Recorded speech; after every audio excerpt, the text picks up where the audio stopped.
기도보다 더 중요한 것은 없습니다. 기도는 그리스도인의 호흡이며 하나님과의 인격적인 대화입니다. 하나님께서 지정의를 다 갖추신 인격적인 하나님이시기 때문에 하나님은 우리와 기도를 통하여 대화하기를 원하십니다. 인격적인 교제를 나누기 원하십니다. 오늘 봉독한 누가복음 11장에는 기도의 중요성을 일깨워주는 비유가 나옵니다. 뻔뻔스러운 친구의 비유.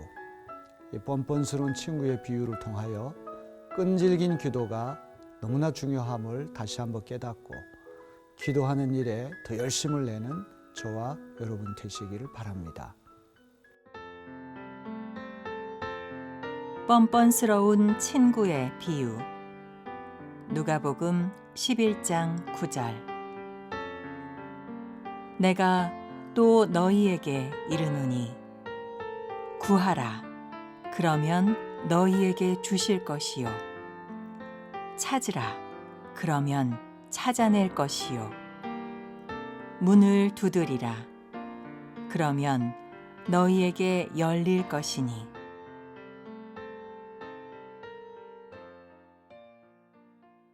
누가복음 11장에는 이 뻔뻔스러운 친구의 비유라고 하는 굉장히 흥미진진한 비유 한 편이 나옵니다. 중동 지방은 손님 환대가 유별납니다. 우리나라에도 귀한 손님이 오면 정성을 다하여 접대해야 되죠. 중동도 마찬가지입니다. 어느 가정에 친구가 이제 찾아오게 됐는데 그만 그 친구가 너무 늦게 오는 바람에 대접할 음식이 떨어졌습니다. 이스라엘의 주식인 빵은 이제 하루 일과가 다 지나면 다 처리를 합니다. 딱 그날 먹을 정량만 빵을 굽기 때문에 이렇게 늦게 손님이 찾아오는 바람에 접대할 음식이 떨어지게 됐습니다. 다급한 나머지 이 친구가 한밤중에 이웃집에 사는 친구 집을 이제 찾아갑니다. 그 친구 집은 다 식구들이 잠이 들었습니다. 이스라엘의 가옥 구조로 보면 집안에 사람들만 잠자는 것이 아니라 가축들까지 잠을 같이 잡니다. 혹시라도 어린 아기가 있을 때에는 아기가 잠을 깨서 칭얼거리면 꼬박 밤을 새울 수도 있는 그런 형편이죠. 귀한 손님을 환대해야 되겠다고 하는 일념 때문에 이 친구는 뻔뻔스럽게도 옆집에 사는 친구 집을 찾아가서 빵을 구워달라고 간청을 합니다. 이제 이 친구가 여러 가지 사정을 이야기합니다. 이미 밤이 늦어서 문을 닫았고 식구들도 다 잠이 들었고 이제 구워줄 빵이 없다.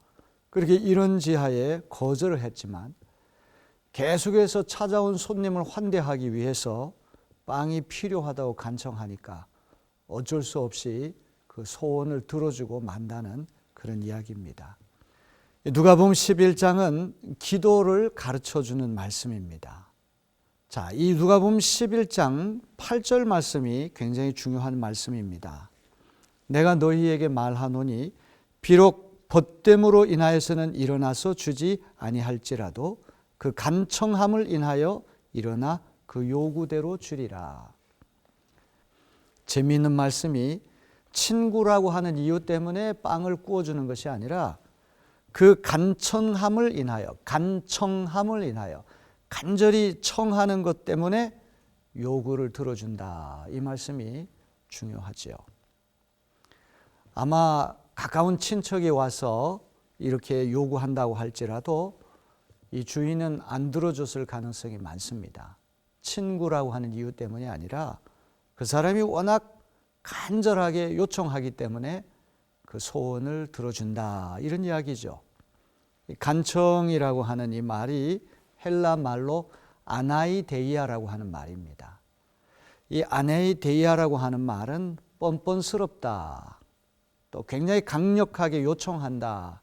이런 의미가 있습니다. 자, 오늘 이 짤막한 비유 말씀을 누구의 시각에서 읽는가에 따라 가지고 교훈이 각각 달라질 것입니다. 먼저 자기 집에 친구가 찾아와서 그 친구를 환대하기 위하여 빵을 구하러 온 친구. 그야말로 그 친구는 뻔뻔스러운 친구입니다. 자기 사정만 생각하고 옆집에 사는 친구 사정은 생각하지 않습니다. 식구들이 다 잠이 들고 문이 닫히고 이제 도저히 줄 수 없는 상황에도 불구하고 자기의 소원을 강력하게 이야기를 해서 그 소원을 관철하고야만은 굉장히 뻔뻔스러운 친구입니다. 이 친구의 시각에서 이 비유 말씀을 읽는다면 우리가 하나님 앞에 기도할 때 뻔뻔스러울 정도로 후안무치 정말 얼굴이 두껍고 수치심을 모를 정도로 끈질기게 기도해야지만 기도가 응답될 수 있구나. 다른 말씀에도 예수님이 끈질긴 기도를 강조하신 적이 있기 때문에 이와 같이 집에 찾아와서 빵을 요구하는 친구의 시각에서 본다면 기도자의 끈질긴 자세가 부각될 것입니다. 하지만 저는 이 말씀을 빵을 구워주는 주인의 시각에서 볼 필요가 있다, 이런 생각을 해봅니다. 만일 우리의 기도가 하나님의 뜻은 상관하지 않고 그냥 우리 바라고 원하는 것을 강력하게 요청해서 받아낸다면 정말 그 기도는 우스꽝스러운 기도가 되고 말 것입니다. 아무리 우리가 구해도 하나님의 뜻에 부합하지 않을 때는 기도가 거절될 수도 있는 것이죠. 단지 우리를 원하는 것만 뻔뻔스러울 정도로 요구해서 받아낸다면 우리가 믿는 하나님, 기도 응답하신 하나님은 신실하고 참 인격적인 하나님이라고 말하기 어렵겠죠. 그래서 이 아나이데이아라고 하는 말을 뻔뻔스러움이라고 하는 말 혹은 부끄러움 이런 것을 주인의 시각에서 이해를 한다면 이렇게 친구를 환대하기 위해서 정말 여러 가지 속사정을 무릅쓰고 한밤중에 찾아온 사람을 거절해서 돌려보낼 경우에 그 사람이 얼마나 친구에게 미안함을 느낄 것인가. 또 그 이튿날 동네 사람들에게 이 소문이 다 퍼져가지고 그렇게 한밤중에 친구를 접대하기 위해서 빵을 구하러 온 친구를 매정하게 돌려보냈다. 아마 이런 이야기가 동네에 돌아다닌다면 주인의 체면이 손상이 될 것입니다. 그래서 그의 간절히 청함을 주인의 시각에서 본다면 체면 손상을 막기 위하여 체면 존중하기 위해서 들어준다. 이렇게 해석을 해도 무난할 것 같습니다. 자, 이런 비유를 우리가 하물며 논법, 황차 논법, 세상의 친구도 자기 체면을 손상시키지 않기 위하여 그 무례한 친구의 간절한 소원을 들어준다면 하늘에 계신 우리 하나님은 얼마나 더 우리의 기도를 잘 들어주실 것인가. 체면 칠해하시기 위하여 하나님께서 우리의 간절한 기도를 들어주실 것이다. 이렇게 해석하는 방법도 아름다운 해석이 될 것입니다. 자, 이 간청하는 친구의 입장 아니면 간청을 들어주는 친구의 입장, 만일 간청하는 친구의 입장에서 이 말씀을 읽는다면 기도자의 끈질긴 태도가 강조되겠죠. 끈질기게 요구하는 친구의 소원을 들어준 주인의 시각에서 본다면 하나님은 세상의 친구도 자기 체면을 존중하고 손상되지 않게 하려고 이렇게 그 소원을 들어준다면 하물며 좋으신 하나님께서 우리의 기도를 왜 더 안 들어주실 것이냐. 자, 이 비유 말씀을 들려주신 다음에 9절로부터 13절 말씀 보면은 이제 마태복음에도 나오는 말씀이죠. 구하라 주실 것이요, 찾으라 찾아낼 것이요, 두드리라 그러면 열릴 것이다. 아버지에게 생선을 달라 하는데 생선 대신에 뱀을 줄 아버지가 어디 있겠느냐. 이제 이런 말씀을 예수님 덧붙이지 않습니까? 우리가 믿는 좋은 하나님은 세상의 친구도 자기 체면을 살리기 위하여 그 무례하고 뻔뻔스러운 친구의 소원을 들어준다면, 우리가 열심히 구하고 열심히 찾고 열심히 문을 두드리면 하나님께서 왜 우리의 기도를 들어주시지 않겠느냐, 이런 내용입니다.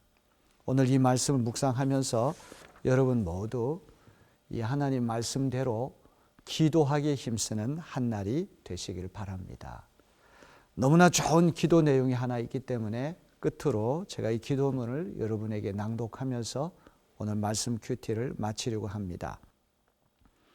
어떤 일을 성취하고자 하나님께 능력을 달라고 기도했더니 겸손히 섬기는 일을 배우도록 약하게 만드셨다.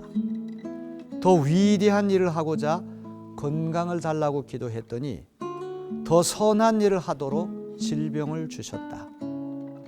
행복해지고자 부자가 되도록 기도했더니 지혜롭게 살도록 가난해졌다. 사람들의 칭찬을 받고자 권력을 달라고 기도했더니 하나님의 필요를 절감하도록 약해졌다. 인생을 즐기고자 만 가지를 기도했더니 만 가지를 즐길 수 있도록 생명을 주셨다. 내가 구한 것은 아무것도 얻지 못했으나 내가 참으로 바랬던 것은 다 이루어졌다. 내 자신도 모르게 내가 기도하지 않은 제목들이 응답되었다. 그리고 나는 모든 사람들 중에서 가장 큰 복을 받은 사람이다.